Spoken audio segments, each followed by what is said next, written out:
Hi there folks, how are you doing? I'm back with the Master System today, and if you remember in the last video we had a look at it, powered it up and it all seems to work. We had a bit of a dirty contact issue on a couple of the cartridges, but other than that, yeah, it's a fully functioning system. So the plan for this video is to strip it down, recap it, clean it up, and I don't know if you'll remember, but it's only got an RF output. So what I'd like to do is convert it to some sort of composite or RGB mod, try and get a better picture out of it, ideally. So yeah, oh, and there's one more thing as well, there's this. That doesn't sound good, there's something bouncing around in there. So I want to get that, whatever it is, out in case it's something metal and it's going to cause some sort of short circuit or problem, I don't know. Let's tear into it, let's have a look and let's see what we've got. Right, so I'm seeing 5 screws. Let's buzz those out, see what moves.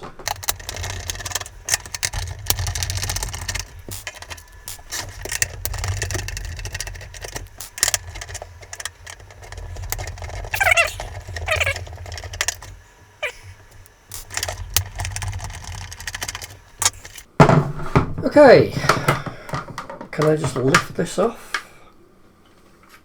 Yes I can, lovely. So, lots of fluff and an RF shield, not a problem.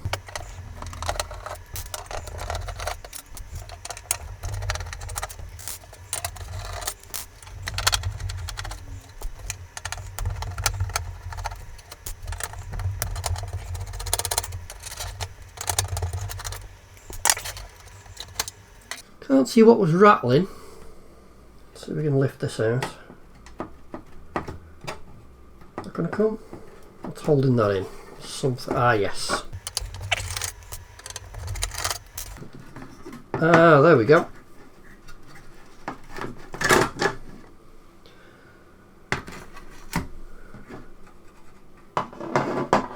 I still can't see what the rattle was. So, I found the rattle problem. It's a piece of plastic that's broken off the hinge. I don't know how well this is going to come up on the camera, probably not very. But yeah, there's a broken bit of plastic that's part of the hinge for the opening flap. It doesn't seem to be causing it any sort of functional issues, but if I can glue it back in, I will. So that's all it is. Yeah, nothing to worry about really.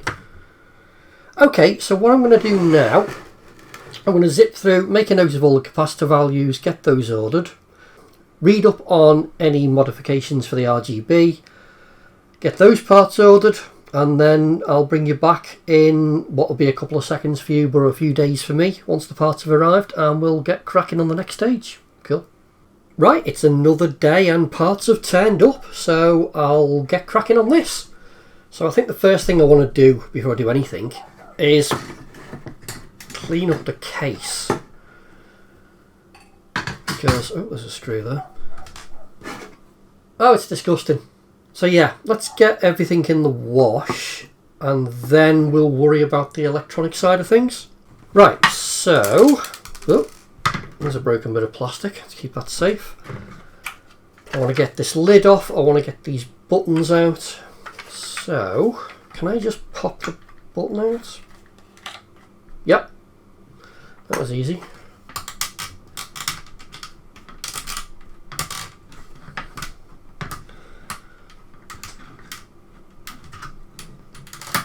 There we go.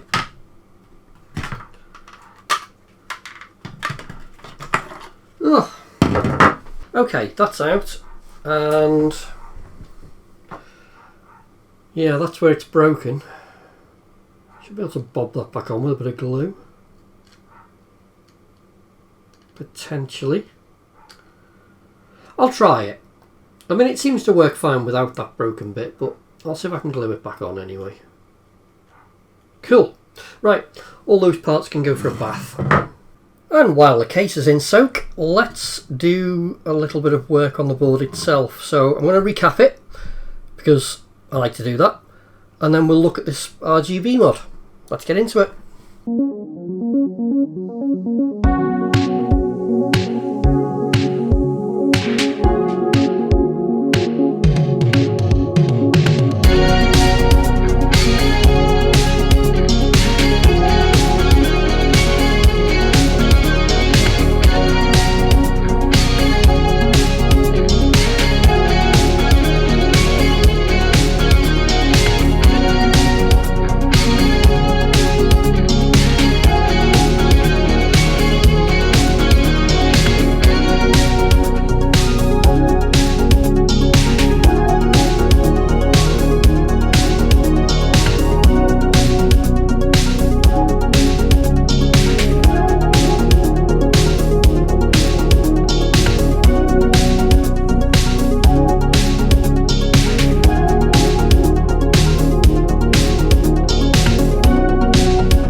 Right, so it's been a few days since I've had any opportunity to work on this, but I'm back with it now, and what I want to crack on with is the RGB mod. So, this chip here is the video chip, and I can take all the RGB signals directly from that chip and feed it into a connector for a SCART cable. And what I'm going to do is I'm going to wire it up to match the Master System original and the Mega Drive, so it'll have the same pinouts. And to make a really neat job, what I should be doing really is cutting a hole in the case and mounting a socket. But because I want to try and make this mod reversible, and I don't want to make any permanent changes, what I've actually bought is this, and it's a... oh, it's out of focus. Yeah. It's just a little socket, and what I'm going to do with that is I'm going to hang it out of the back here. So that way I'm not cutting any extra holes in the case, everything's reversible. I'm going to take the modulator out and run the RGB signals and the audio signal directly off this chip. So I need a piece of wire to go from here to here. I've bought some wire, so yeah, that should be enough. So yeah, that's the plan. Let's make a start and take this modulator out, I think.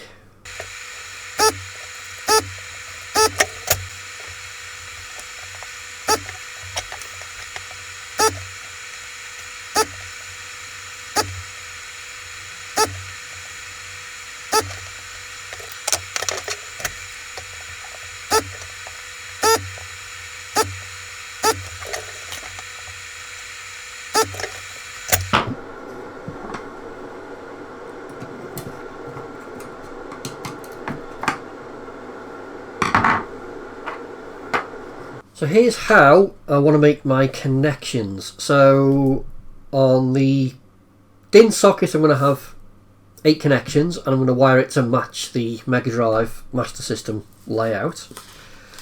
So 8 pins which correspond to this diagram there.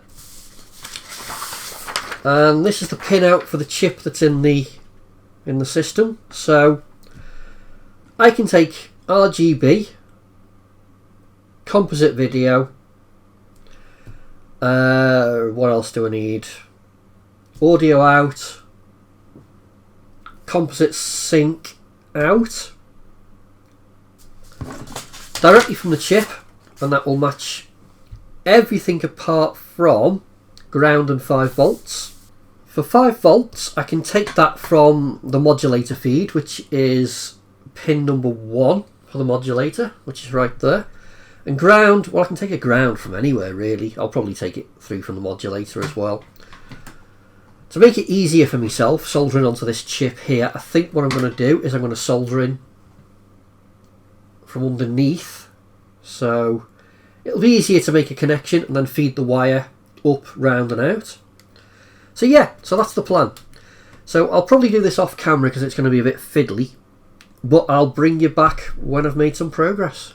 Right, that's all the connections made, so we're good on the underside. So I've got, if I can just point this out, composite sync, audio, RGB and composite video, and 5 volts and ground. Should be all I need. Okay, status update. I went through and I checked all the connections with a multimeter, found I'd made a couple of mistakes because I've miscounted the pins, so I've fixed that. I've put the board back in the case. I've tied a knot in the cable and added a little bit of hot glue just for strain relief. Actually, that's a lie. I've tied a knot and added quite a lot of hot glue for strain relief, but that's fine, you won't see it from the outside. And it's absolutely rock solid now, so there's no danger of it snagging and pulling the cables off the board. So all I need to do now is get my socket connected to the other end, and we should be able to give it a test.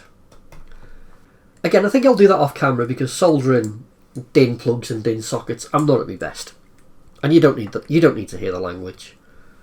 I think we're there. I think I've got all the connections made correctly, so I just need to reassemble the plug and then we can test it. Right, so it's done, it's back together. I completely misjudged how much heat shrink I needed. So there's a gap. Do you know what? I'll just put a bit of black tape over it. It'll be fine. What do you want from me? I'm a hobbyist.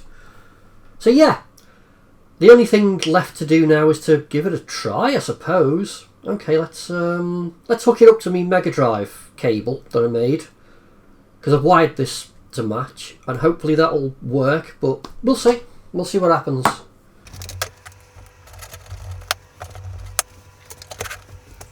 Okay, let's give it a go. Got the logo.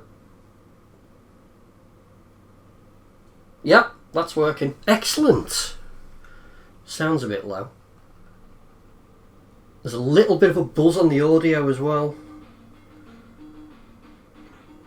I can live with it. It might be because I've still got the shielding off.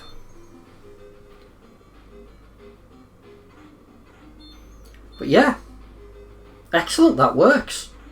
Okay, I'll continue to put it back together then, I suppose. Alright, let's get this top case back together. I did glue that broken bit on the cover. Is it there? And it seems to be holding, but we'll see. We'll see how strong it is. Let's try and get it back together anyway. So, I'm presuming something like that.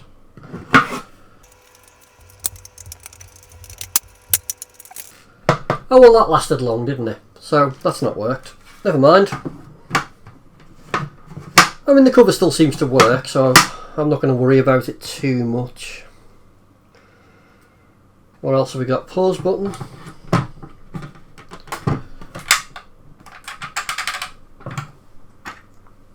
Power button.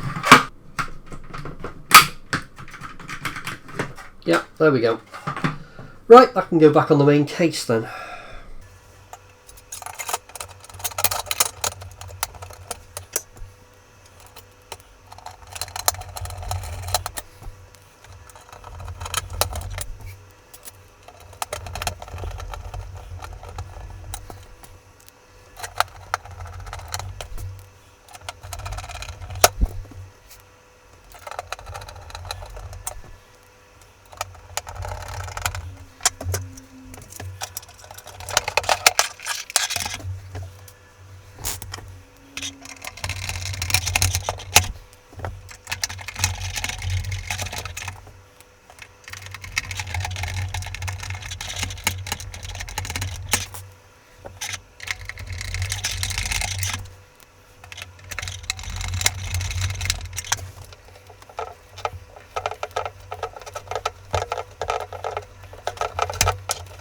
So there you go. That's a very amateur RGB mod for a Master System 2. And it's not going to be everybody's cup of tea the way I've done it. But the whole point of this was to make it non-destructive and completely reversible. So I've still got the old TV modulator that could be refitted, and this thing could go back to standard. And you wouldn't have any holes to plug up in that case. That's just the way I've done it.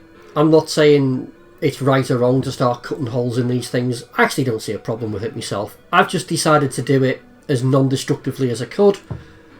Seems to work fine, so yeah, I'll leave this video here and thank you as always for watching. Bye.